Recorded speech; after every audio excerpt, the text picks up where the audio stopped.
Names and some details have been changed to protect privacy. This story is based on real events. She never made it to work that morning. Her car was still in the driveway. The doors were locked, and yet someone had been inside the house. Kindness doesn't always lead to good outcomes. Sometimes, compassion becomes a weakness, one that allows someone to get close and strike when you least expect it. This is the story of Sarah Holling. Sarah was 23 years old, smart, ambitious, reliable, the kind of person who never missed work without calling. On Monday, October 19th, 1992, Sarah was scheduled to start her shift at 10 a.m. By 11 a.m., she still hadn't arrived. She hadn't called. She hadn't left a message, and no one could reach her. Her supervisor knew immediately something was wrong. At the time, mobile phones were rare. There was no way to contact Sarah directly. When calls to her home went unanswered, concern turned into fear. A family friend drove to Sarah's house to check on her. What she found raised even more questions. Sarah's car was parked in the driveway, exactly where it had been the night before. Sarah always drove to work. The front door was locked. No response from inside. But when she walked around the house, the back door was unlocked. Inside, everything looked normal. No signs of struggle. No broken furniture. No noise. Sarah was simply gone. And when her brother arrived later that day, the situation took a far darker turn. This was only the beginning that Sarah's car was still parked in the driveway. Inside the house, everything was silent. No one was there. It felt as if she had simply vanished. This kind of behavior was completely out of character for Sarah. She would never miss a work shift, especially not this job. She saw it as her ticket to a bright and successful future. Sometime later, Sarah's mother, Penny, returned home from her trip. She noticed that her daughter wasn't there. But at first, she didn't panic. Penny assumed Sarah was either at work or out spending time with friends, possibly with her boyfriend. Exhausted from traveling, Penny decided to rest and soon fell asleep. Early the next morning, she woke up and immediately went to check on her daughter. By that time, Sarah should have already been home, getting ready for another workday. But her room was still empty. That was when Penny knew something was wrong. Sarah never stayed out overnight without telling anyone, and she always used her car when commuting to work. Yet once again, she missed her shift at the office. When Sarah's supervisor called and explained everything, Penny was truly frightened for the first time. Shortly after, Sarah's brother, Michael, arrived at the house. He hadn't known that their mother had returned the day before. Michael explained that he and one of Sarah's friends had already started an improvised search. The day before, they had tried to file a missing person report, but the police refused to take it. They said it was too early, so they took matters into their own hands. Penny was alarmed and immediately joined the search. It quickly became clear that Michael and Sarah's friend hadn't made much progress. Determined, Penny went to the local police station herself and officially filed a missing person report. Arguing with a worried mother proved pointless. The detectives finally took the case. Investigators immediately checked Sarah's bank accounts. There had been no activity for several days. On October 20th, police began actively questioning people from Sarah's inner circle, friends, relatives, coworkers. They discovered that Sarah had spent Saturday evening with her boyfriend. On Sunday, she returned home and rested. Throughout the day, she made a few phone calls to friends and went to the store. And that was it. No one had any idea where she went next. Then, a neighbor came forward, the last known witness to see Sarah. Around 9 a.m. on October 19th, the neighbor saw her leave the house. She was standing on the porch, locking the front door.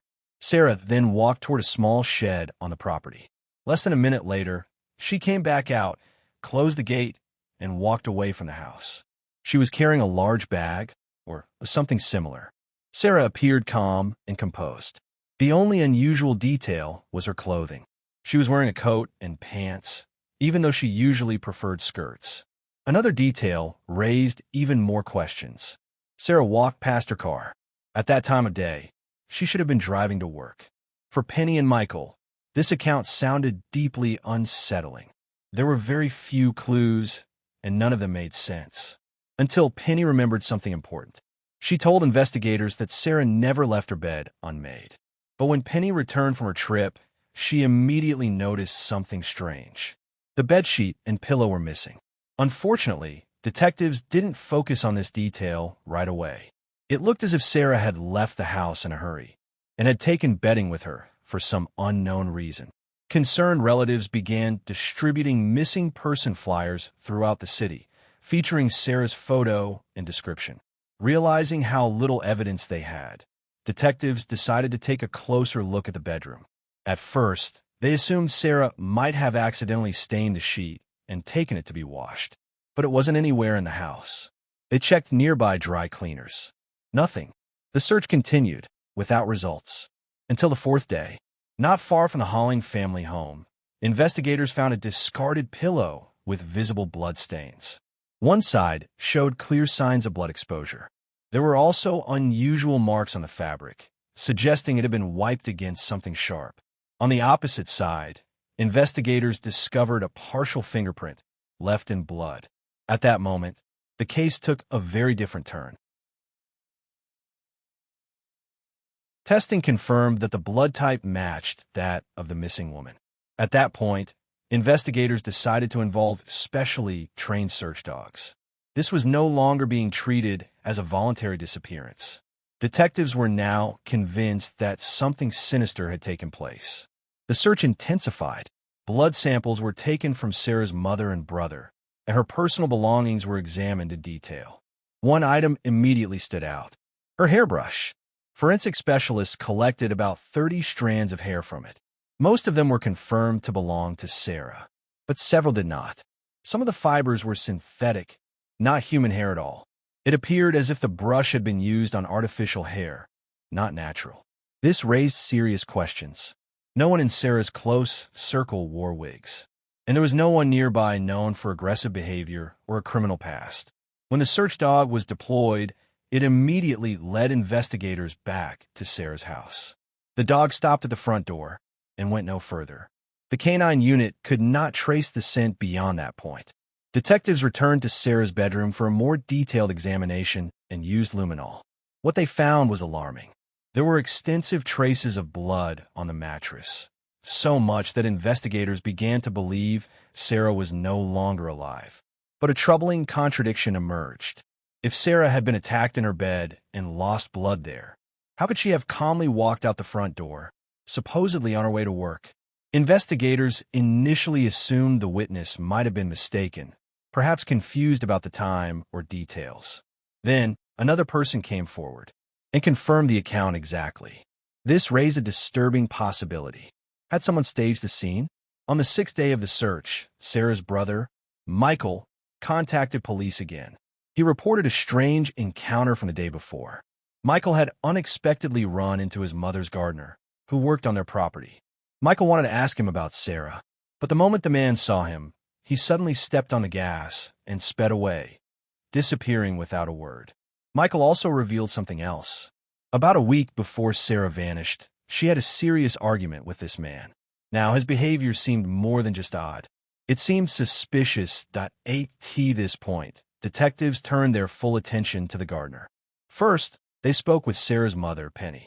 She told investigators that she hadn't seen the man for several days.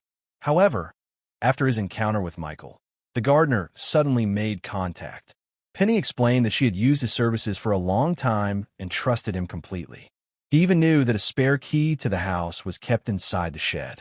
The man was identified as 42-year-old Hayden Clark. From that moment on, he became a person of serious interest to investigators.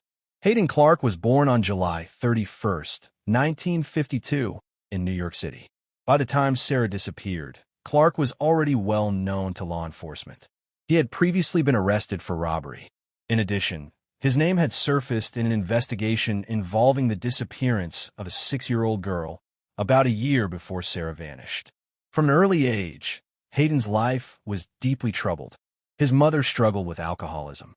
His father suffered from depression and had a tendency toward aggression. Even Hayden's birth was traumatic.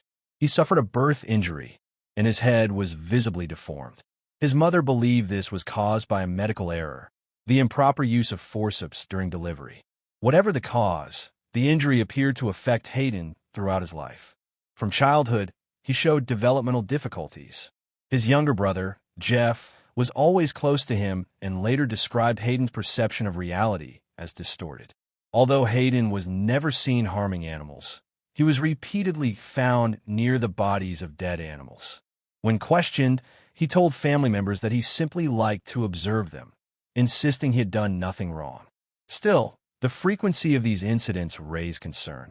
They seemed far too consistent to be mere coincidence. As an adult, Hayden struggled to maintain steady employment. Despite receiving an education and becoming a trained professional chef, he was unable to hold a job for long. He worked in several major restaurants and even on cruise ships before joining the U.S. Navy in 1982. But just 3 years later, in 1985, he was discharged. The reason was serious. Hayden Clark had been diagnosed with schizophrenia. Until then, his mental health issues had gone largely untreated. Those close to Hayden had no idea he was suffering from a serious mental illness. After leaving the Navy, Hayden claimed that he had once been attacked by fellow crew members while aboard a ship. According to him, they beat him severely. He often said that the psychological trauma from that incident marked the beginning of all his problems. After returning from service, relatives noticed a clear decline in his condition. Even before the Navy, Hayden had behavioral issues, but now they became far worse. Before his military service, he could at least hold a job for a couple of months. Afterward, he couldn't maintain employment at all, sometimes not even long enough to receive his first paycheck. By the early 1990s, Hayden no longer had a permanent place to live. Most of the time, he lived out of his van. Occasionally, he managed to rent a room. For a short while, he would live there normally until he was asked to leave. Again and again, Hayden had always been prone to disturbing behavior. At one point, he rented a basement room in a family's home. After noticing his behavioral problems, and just before their daughter returned home from college, the family asked him to move out. Hayden agreed, but he held on to resentment. To take revenge, he dismantled part of the wall and sealed fish heads inside with cement. For a long time, the family couldn't identify the source of the unbearable smell. Only after tearing down the wall did they discover what their former tenant had left behind. Not long after that, Hayden began working as a gardener for Penny Holling. From the start, he told her that he struggled with mental health issues. Penny spoke with him frequently and, for reasons known only to her, decided that he needed support, not suspicion. She believed he was harmless. Hayden worked for Penny for several months. Over time, they developed a surprisingly close relationship. Penny treated Hayden almost like a son. She even defended him when police first questioned her about their suspicions regarding the gardener. She was deeply offended by the implication. Penny accused detectives of trying to find a scapegoat, someone to blame for Sarah's disappearance without real evidence. At the time Sarah vanished, Hayden was working multiple jobs. And yet, despite Penny's trust, investigators were no longer willing to look away. He wasn't just working as a gardener for several families. Hayden also worked as a roller skating courier, delivering orders across the city. Many people had seen him moving constantly from one neighborhood to another.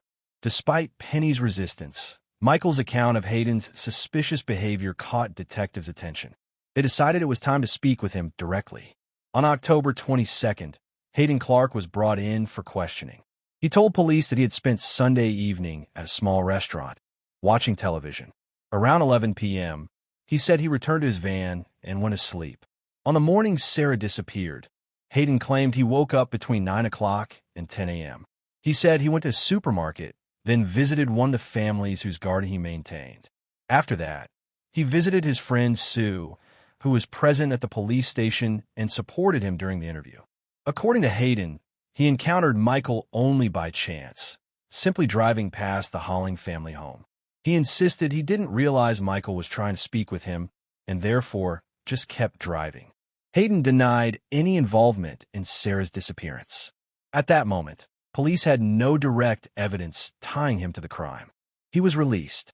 Still, something about his behavior continued to trouble the detectives. They decided to examine Hayden's financial records. What they found was alarming.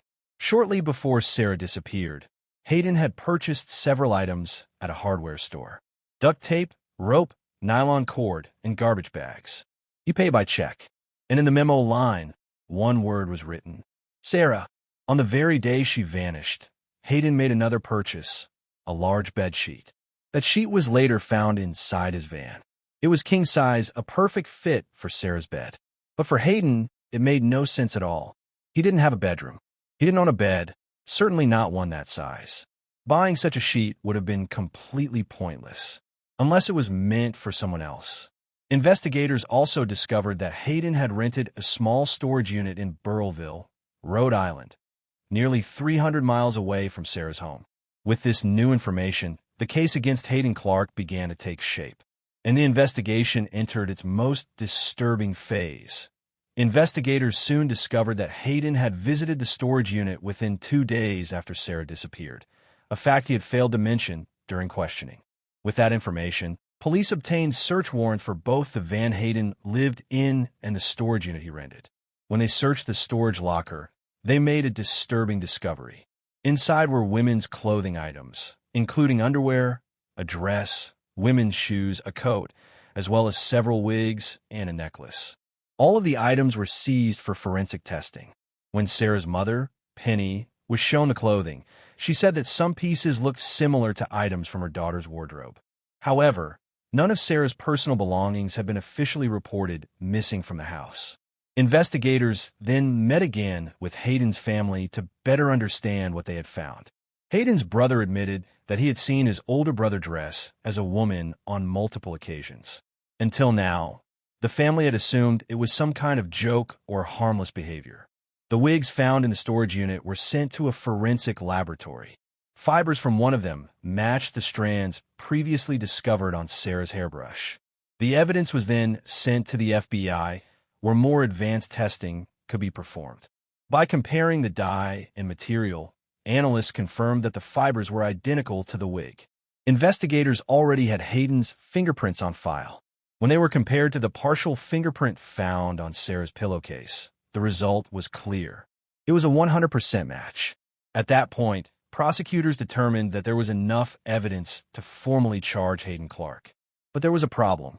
Police couldn't immediately locate him. Hayden had no permanent address.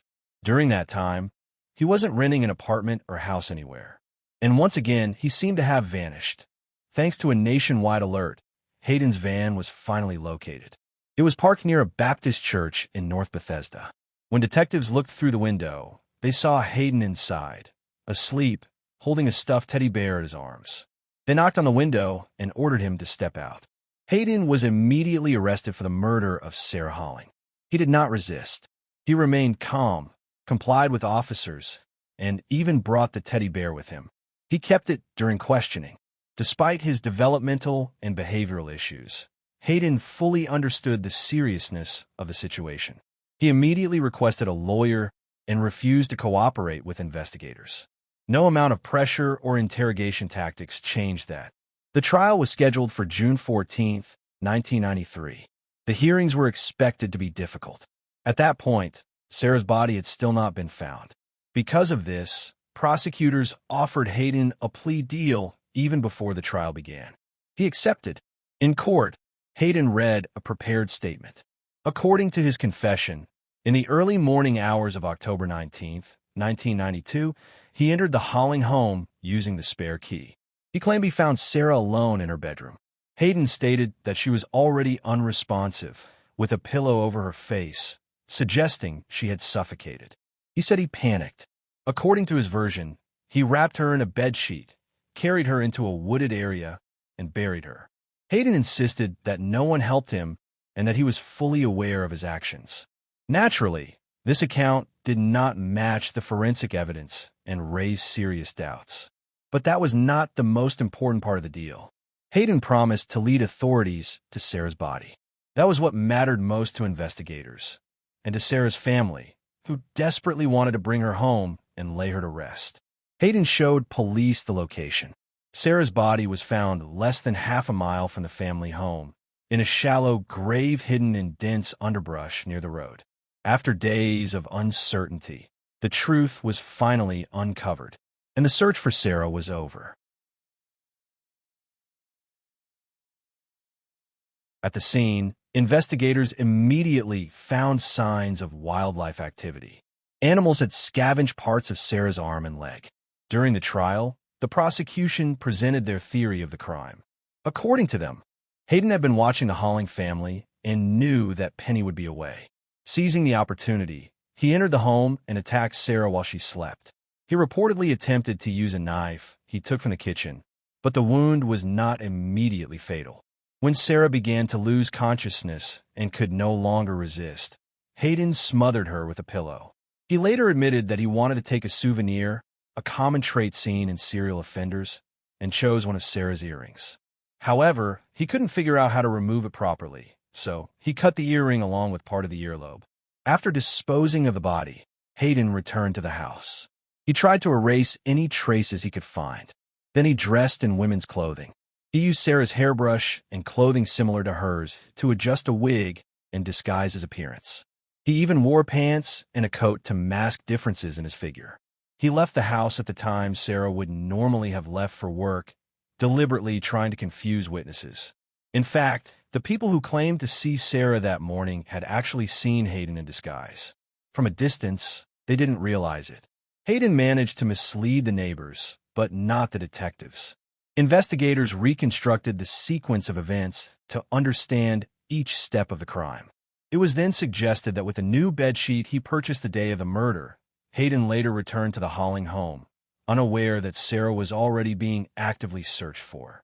This explained why he panicked when Michael saw him and quickly drove away. While dragging the bedsheet and body to the forest, he lost the pillow, which police later recovered. To hide the evidence, he dug a shallow grave, which was not enough to protect the body from wildlife. Because Sarah's remains were so compromised, authorities decided she would be cremated once all necessary evidence had been collected.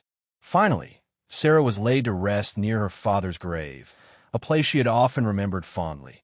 Detectives and Sarah's family were left with one haunting question. Why? What could have been the motive for such a horrific crime? The autopsy quickly ruled out the most obvious explanation: sexual assault, as Sarah had not been violated. Hayden initially refused to explain his motive, but eventually, investigators were able to draw him into an honest conversation. He admitted that he had grown very close to Penny, Sarah's mother, and had begun to see her as a mother figure. But once Sarah returned from Harvard, Penny's attention shifted almost entirely to her daughter. Hayden felt jealous, believing he had been pushed aside. He confessed to committing the crime out of this twisted sense of rivalry and expressed regret for his actions. Not everyone found this explanation credible. As part of the plea deal, in summer 1993, Hayden Clark was convicted of second-degree murder for Sarah's death. He was sentenced to 30 years in prison, but the story didn't end there. During searches of his property, investigators discovered a large collection of jewelry, more than 200 pieces. These items were suspected of being trophies taken from his victims. At least one of them was confirmed to belong to Sarah. This revelation prompted a wider investigation. 6 months into his prison sentence, Hayden was charged with the murder of 6-year-old Michelle Dorr. Remarkably, Hayden had been a suspect from the beginning in Michelle's disappearance, but there was no DNA evidence to link him at the time. Michelle was last seen on May 31st, 1986, while visiting her father's home in Silver Spring, Maryland. Her father saw her walking toward the backyard pool in her swimsuit. When he looked away briefly, she vanished. Initial investigations focused on the father, who had recently divorced Michelle's mother and was deeply distressed. His behavior after the disappearance made him a suspect for a time. Eventually, detectives shifted focus to Hayden, who had been living with his brother at a nearby home at the time of Michelle's disappearance. With DNA testing and forensic advancements, authorities were able to link Hayden to the crime, confirming his role in at least 2 tragic murders.